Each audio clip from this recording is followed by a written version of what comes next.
Hey there guys, and welcome to Brownie's Garage. In this short video we'll be showing you how to replace the master power window switch and a power window regulator or motor in your VE Commodore.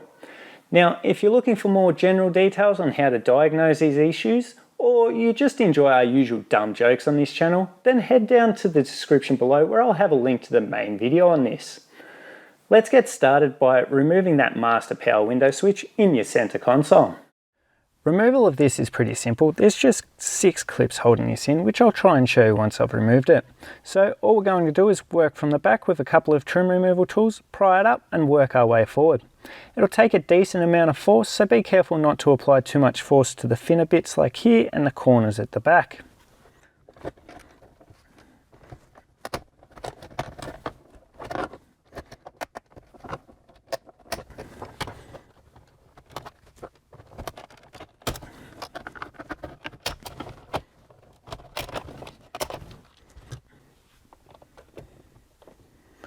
Move your shifter into a better position, obviously making sure you're on level ground, and then unplug the wiring and you'll be done removing the surround.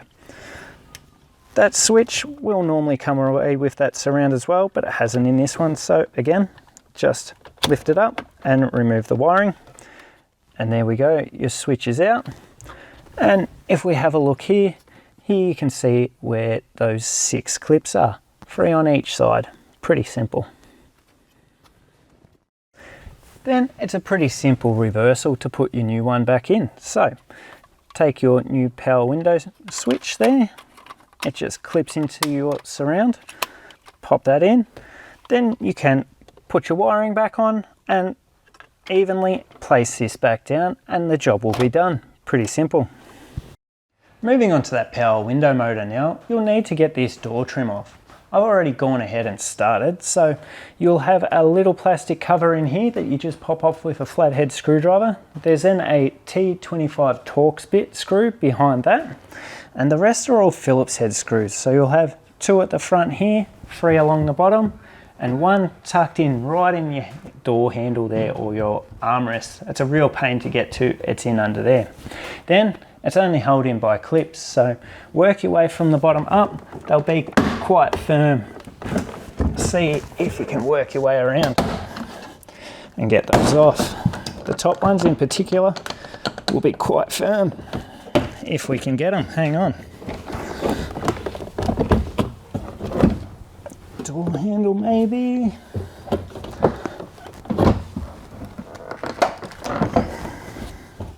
Tip on this one.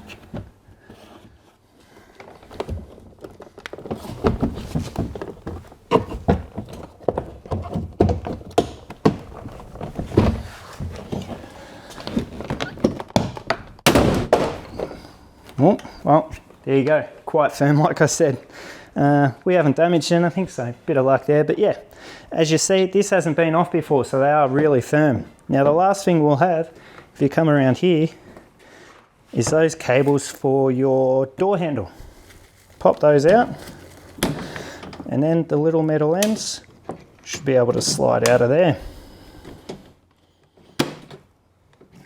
There we go, door trim's off. You can see the clips there. So now that that door trim is gone, I've gone ahead and unplugged that motor already, and we're ready to start removing that assembly and putting your new one in. Now, a few notes on that. The glass is held in these 2 spots here. There's bolts going through those, and those just clamp onto your glass, so don't go too tight on those. They do have rubber insulators, but you don't want to risk cracking your glass.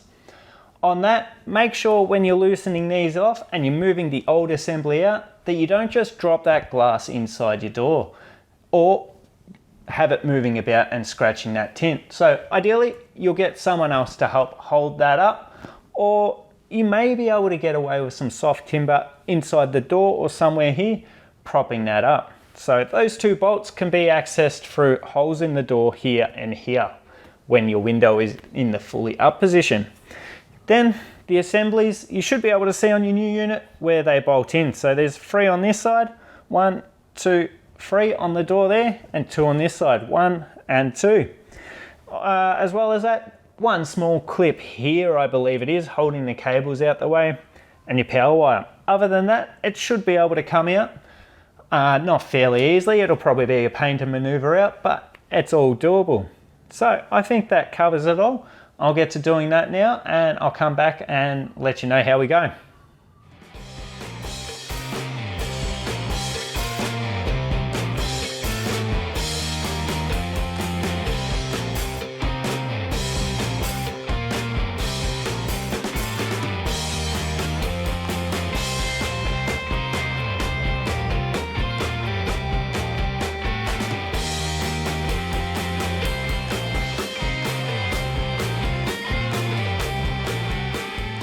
New unit is in and it's all gone pretty well. Just a couple of quick things to add to what I mentioned earlier.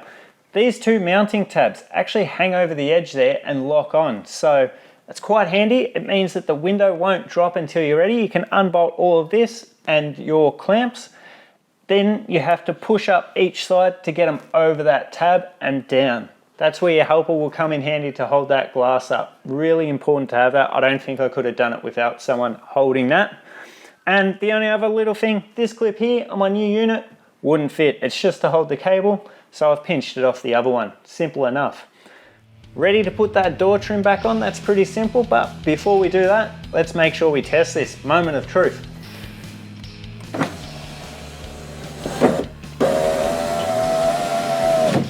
There we go. All good, it's back working. So if you've enjoyed this or this has helped you out at all, please consider giving us a like and subscribing. It's only a little thing, but it helps us keep doing this and do more of these sorts of videos. And as always, thanks for watching, guys. Cheers.